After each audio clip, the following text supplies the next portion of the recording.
ರಾಷ್ಟ್ರಪಿತ ಮಹಾತ್ಮ ಗಾಂಧೀಜಿಯವರ 151ನೇ ಜನ್ಮ ದಿನಾಚರಣೆ ಹಾಗೂ ಲಾಲ್ ಬಹದ್ದೂರ್ ಶಾಸ್ತ್ರಿ ಅವರ 116ನೇ ಜನ್ಮ ದಿನಾಚರಣೆ ಪ್ರಯುಕ್ತ ಜಾತ್ಯತೀತ ಜನತಾ ದಳ ಪಕ್ಷದ ವತಿಯಿಂದ ಬೆಂಗಳೂರಿನ ಜೆಡಿಎಸ್ ಪ್ರಧಾನ ಕಚೇರಿಯಲ್ಲಿ ಗಾಂಧೀಜಿ ಹಾಗೂ ಲಾಲ್ ಬಹದ್ದೂರ್ ಶಾಸ್ತ್ರಿ ಅವರ ಭಾವಚಿತ್ರಕ್ಕೆ ಪುಷ್ಪ ನಮನ ಸಲ್ಲಿಸಿದರು.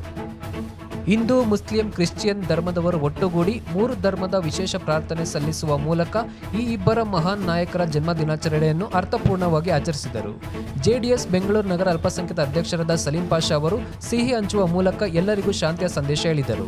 ಈ ಕಾರ್ಯಕ್ರಮದಲ್ಲಿ ಬೆಂಗಳೂರು ನಗರ ಅಧ್ಯಕ್ಷರಾದ ಆರ್ ಪ್ರಕಾಶ್, ರಾಜ್ಯ ಕಚೇರಿ ಉಸ್ತುವಾರಿಯಾದ ಸೈಯದ್ ಶಫೀವುಲ್ಲಾ, ಜೆಡಿಎಸ್ ಬೆಂಗಳೂರು ನಗರ ಅಲ್ಪಸಂಖ್ಯಾತರ ಅಧ್ಯಕ್ಷರಾದ ಸಲೀಂ ಪಾಷಾ, ರಾಜ್ಯ ಸಂಘಟನಾ ಕಾರ್ಯದರ್ಶಿ ಕನ್ನಡ ನಜೀರ್, ರಾಜ್ಯ ವಿದ್ಯಾರ್ಥಿ ಘಟಕದ ಅಧ್ಯಕ್ಷ ಉಮೇಶ್ ಗೌಡ ಮತ್ತು ಇನ್ನೂ ಹಲವಾರು ಜೆಡಿಎಸ್ ಮುಖಂಡರು ಉಪಸ್ಥಿತರಿದ್ದರು.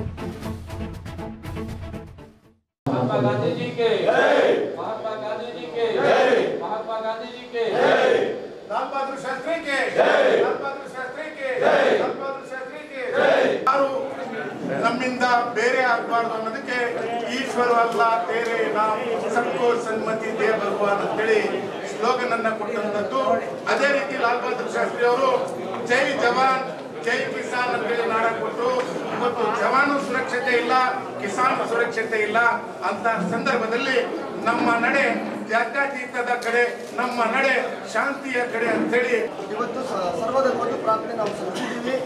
ನಾನು ಒಂದೇ ಮಾತು ಮುಗಿಸ್ಕೊಂಡು 2 ಮಾತು ಹೇಳಿ ನಾನು ಮುಗಿಸೋಕ್ಕೆ ಇಷ್ಟಪಡ್ತೀನಿ. 2 ಮಾತು ನನ್ನ ಮಾತು ಏನು ಹೇಳಿದಂದರೆ, ನಾವು ಹಿಂದೂ, ಮುಸ್ಲಿಂ, ಕ್ರೈಸ್ತರು ಎಲ್ಲ ಒಗ್ಗಟ್ಟಾಗಿರಬೇಕು ಅಷ್ಟೇ. ನಾವು ಮುಸಲ್ಮಾನರು, ನಾವು ಕ್ರೈಸ್ತರು, ನಾವು ಹಿಂದೂಗಳು ಅಂತ ಇರಬಾರ್ದು, ಭೇದ ಭಾವ ಇರಬಾರ್ದು. ನೋಡಿ, ಇಂಥ ಸಮಯದಲ್ಲಿ, ಕೋವಿಡ್ ಸಮಯದಲ್ಲಿ ಯಾರಿಗೆ ಸಹಾಯ ಮಾಡ್ತಾ ಇದ್ದಾರೋ ಗೊತ್ತಾಗ್ತಾ ಇಲ್ಲ. ಹಿಂದೂ ಮುಸಲ್ಮಾನ್ಗೆ ಸಹಾಯ ಮಾಡ್ತಾ ಇದ್ದಾರೆ, ಮುಸಲ್ಮಾನರು ಹಿಂದೂವರಿಗೆ ಸಹಾಯ ಮಾಡ್ತಾ ಇದ್ದಾರೆ, ಕ್ರೈಸ್ತರು ಹಿಂದೂ ಮುಸಲ್ಮಾನರಿಗೆ ಸಹಾಯ ಮಾಡ್ತಾ ಇದ್ದಾರೆ. ನಮ್ಮ ದುಃಖಕ್ಕೆ ಬರೋರು ನಮ್ಮ ಸಹೋದರರು. ಅದಕ್ಕೋಸ್ಕರ ನಾವು ಎಲ್ಲ ಒಗ್ಗಟ್ಟಾಗಿ ಜಾತ್ಯತೀತವಾಗಿ ಮುಂದೆ ನಮ್ಮ ಪಕ್ಷವನ್ನು ಕಟ್ಟೋಣ. ಇದೇ ಮಾತನ್ನು ರಾಷ್ಟ್ರವನ್ನು ಕಟ್ಟೋಣ. ಇದೇ ಮಾತನ್ನು ಮುಂದೆ ನಮ್ಮ ಜನರಿಗೆ, ನಮ್ಮ ರಿಲೇಟಿವ್ಸ್ಗೆ, ಅಕ್ಕಪಕ್ಕದವರಿಗೆ ಎಲ್ರಿಗೂ ಇದೇ ಕಲ್ತ್ಕೊಂಡು ಕೊಡೋಣ ಅಂತ ನಾನು ಹೇಳೋಕ್ಕೆ ಇಷ್ಟಪಡ್ತೀನಿ. ಸ್ವಲ್ಪ ಲೇಟಾಗಿ ಬಂದು ಅದೇ ರೀತಿ ನಾನು ಬರ್ಬೇಕಾದ್ರೆ ವೇದಿಕೆ ನೋಡಿದೆ, 3 ಜನ ಹಿಂದೂ, ಕ್ರೈಸ್ತ, ಮುಸಲ್ಮಾನ, ಎಷ್ಟು ಸುಂದರವಾಗಿದೆ ಆ ವೇದಿಕೆ ನೋಡಿ. ಶಾಂತಿನ ಕಾಪಾಡ್ತಾ ಎಲ್ಲರೂ ಒಟ್ಟಾಗಿರ್ಬೇಕು ಅಂತ ಹೇಳ್ಕೊಟ್ಟಿದ್ರು ನಮ್ಮ ಕಲಾವಿದರು. ಅವ್ರನ್ನ ಅದೆಲ್ಲ ಉತ್ತರ ಭಾರತದಲ್ಲಿ ಗುಂಡಿಕ್ತಾರೆ ಅಂತ ದುರ್ದೈವ ಬಂದಿದೆ ನಮ್ಮ ದೇಶಕ್ಕೆ. ಅಂಥ ಸಂದರ್ಭದಲ್ಲಿ ನಾವೆಲ್ಲರೂ ಎಲ್ಲ ಜಾತಿಯವರು ಒಟ್ಟಿಗಿರ್ಬೇಕು ಅನ್ನೋದನ್ನ ನಾನು ಕೇಳ್ಕೊಳ್ಳೋಕೆ ಇಷ್ಟಪಡ್ತೀನಿ.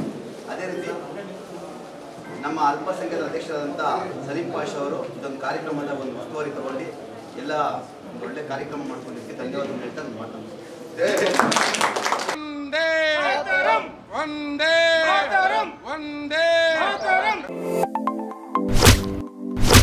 ಇನ್ನು ನೀವು A to Z ಚಾನಲ್ಗೆ ಸಬ್ಸ್ಕ್ರೈಬ್ ಆಗದೇ ಇದ್ರೆ ಈ ಕೂಡಲೇ ಸಬ್ಸ್ಕ್ರೈಬ್ ಬಟನ್ ಅನ್ನು ಕ್ಲಿಕ್ ಮಾಡಿ ಹಾಗೂ ದಿನನಿತ್ಯ ಅಪ್ಡೇಟ್ಗಳಿಗಾಗಿ ಬೆಲ್ ಐಕಾನ್ ಅನ್ನು ಪ್ರೆಸ್ ಮಾಡಿ.